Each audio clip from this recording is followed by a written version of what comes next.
I love looking for a curriculum and trying to decide what we're going to do for the next school year. So today you're going to see what I'm using for my upcoming 6th grader, all the curriculum and books that we've picked, and I'm super excited to share it with you today. Welcome to Joyful Noise Learning. Hi, I'm Ashley. I'm a homeschool mom to 3 kids, and I've been homeschooling now for almost 11 years. And I love to talk about Charlotte Mason inspired homeschool, as well as help for the easily distracted and scattered homeschool mom. I love to help you find your joy in Jesus and in your family so that you can adapt your homeschool to your kids' needs. So thanks so much for being here. Please consider subscribing and hanging out with me right here. My 6th grader, he's 11 right now, and he'll be turning 12 this school year. So the Charlotte Mason style uses forms instead of grade levels, but technically he's around 6th grade for most of his work, and he's following that along pretty well. He is going to be Form 2 technically. He'll be at the last year of his Form 2 years for the Charlotte Mason style. And speaking of Charlotte Mason style, for our family, we are heading back to a gentle feast. And the crowd cheered. Yay! So I am super excited. I kept looking around at all the things, trying like, oh, we should do this, we should do that.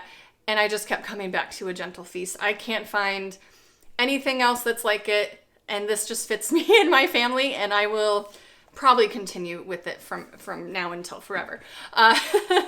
Always and forever. But she gets me. I love Julie Ross so much. She gets it. She's a very similar thinker that I am.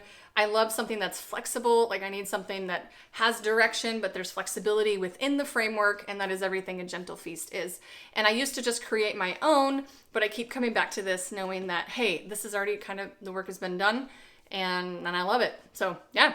So we're going to be using Wars, Wigs, and Washington, and we'll be in cycle 2 for a gentle feast this year. It has everything in here, and that's what I said in my video about my 4th graders school picks, is I love that everything's in here. It's for all grades, all ages, all levels, and it's all in one place, and I don't have to jump around from thing to thing. And it's mostly our history reading and our literature and language arts.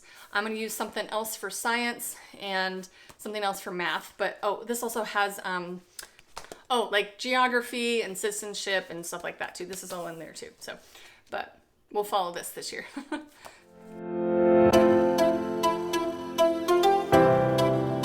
So as far as language arts goes, I did get this student packet for language arts from A Gentle Feast, and we're going to be using that as best as we can. I do like how, it kind of guides you and directs you from, okay, just do this today, and it gives you good direction to make sure you're getting narrations in and copy work and dictation, and I really want to get back to that, and we kind of got away from that this year, but I've been thinking about it more, and I know we need to just focus on those skills again to really strengthen my son here and these skills that he needs. So speaking of which, if you want to know how I pick curriculum for my kids, then I have this video here. You can watch this and check it out and see how I pick this curriculum. And I've used this system for years. It's an older video, but it's going to fit, exactly what I'm doing here right now. There are a few things that I do want to pull in that are not a part of A Gentle Feast, but we'll definitely use the reading list and the literature list and the history readings and read alouds. And I'm going to pick and choose which ones that he'll do on his own and which ones we'll do together as read alouds. Plus, this kiddo is going to go back and forth between audiobooks and regular books. And this year, I do want to give him a little more experience with some regular books, but he does audiobooks so well. We're still going to focus on the narrations. We're really going to strengthen this guy, both for his speech and for his writing as well. So the narrations are going to come from all those readers and all the history read-alouds and things. So in addition to that, he used Fix-It Grammar Level 2 from Town and Country Mouse. In addition to his language arts packet, we're going to continue with this. So he is about halfway, and he's doing really well with this, so I don't want him to stop. So he's just going to pick up where he left off this coming year, and he will make his way through this Fix-It Grammar book. And he's learning the names of the parts of speech, and he's learning how to rewrite things and edit clear sentences. So I'm going to stick with it. I really like this one. Also, as far as spelling goes, We might use the resources in the language arts packet to pick words that he needs to work on, but we're also going to continue with phonetic zoo from IEW.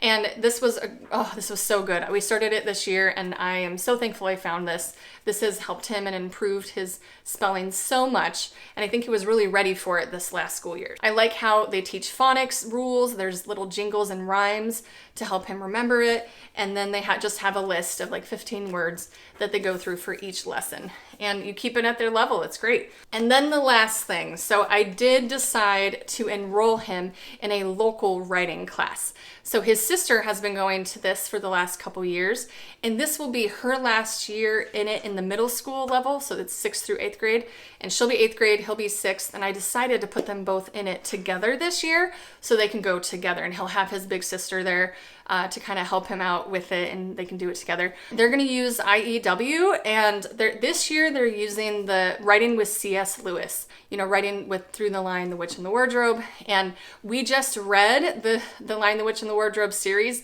last year through our Kind Kingdom curriculum. So they have it kind of fresh in their minds, and they'll be able to use that as writing inspiration for their assignments for that. So he's only going to do that the first half of the year though. And the second half of the year, I want to bring in one of the writing and rhetoric books, and to help us use that as a tool to really hone in on organizing his thoughts and learning to write well. And I really like the classical style of teaching writing, and I've been looking into this the last couple years, and I think now is the time I want to jump into it. But I won't use it first half of the school year in the fall while he's doing the writing class, but after that in the spring, we'll jump into the writing and rhetoric book together.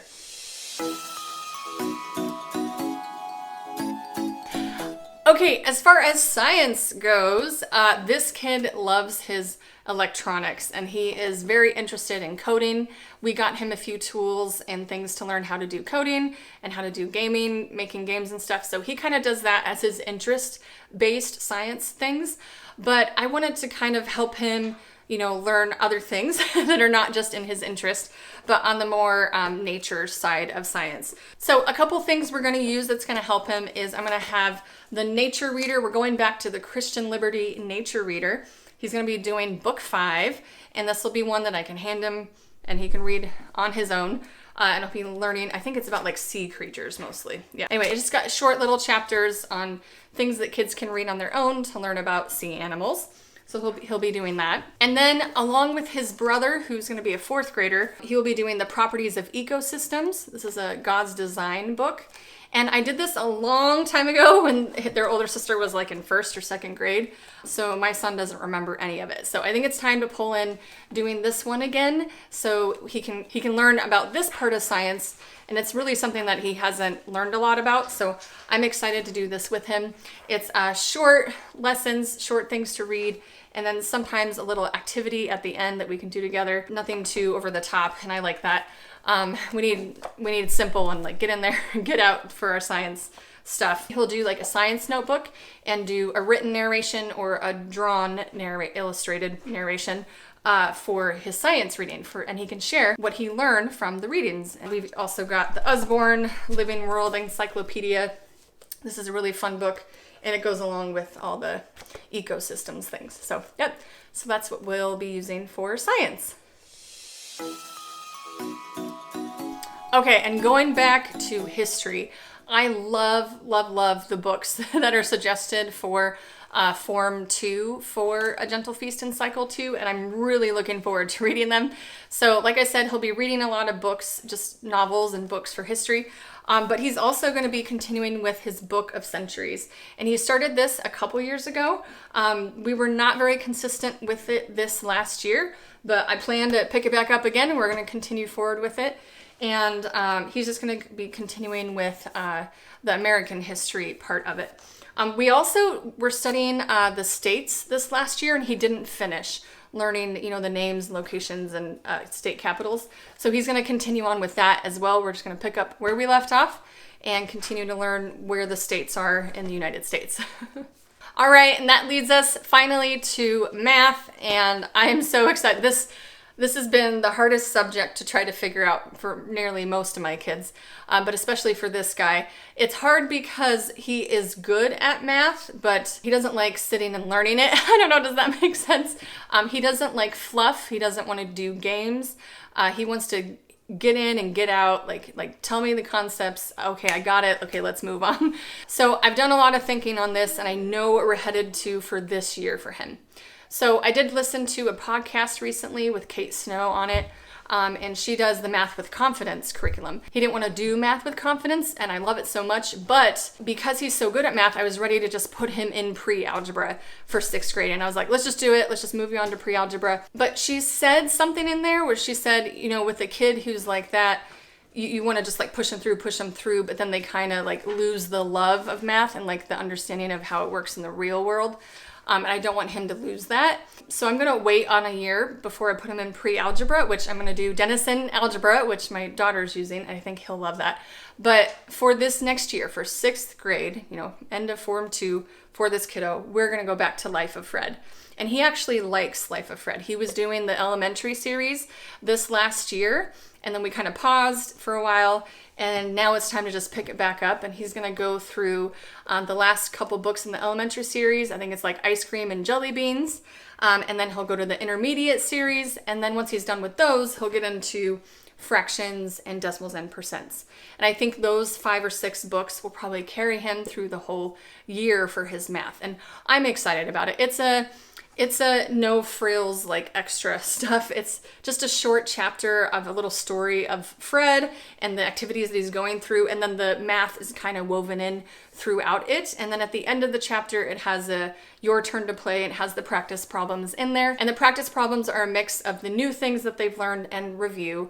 And they're mostly, you know, story problems. It's not like doing a worksheet with all the divide this, multiply this, divide this, you know. But anyway, I'm excited. I'm happy on this decision, and it took me so long to decide. I seriously was just overwhelmed. But anyway, Life of Fred. Yes, yay!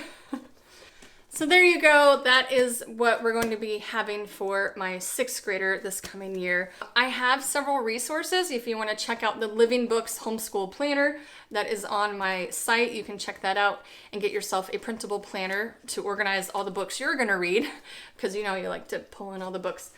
Check out A Gentle Feast. I have the link to that in the description as well as all the IEW resources that we're using too. And don't forget that there's no perfect curriculum, and really it is more about you as the mom and what you're consistent with. The best curriculum is really the one that gets used. And I'm really in that place in our homeschool journey where I'm so excited to dive into interest-led learning, especially for this 11-year-old. He needs good interest-based reading and learning, especially at this time in his life as he's going through that middle school age. I have a video on middle school. If you need more help picking curriculum or you need tips on how to do that, you can check out these videos here. And I hope you find your joy in your family and in Jesus. And I'll see you in the next one.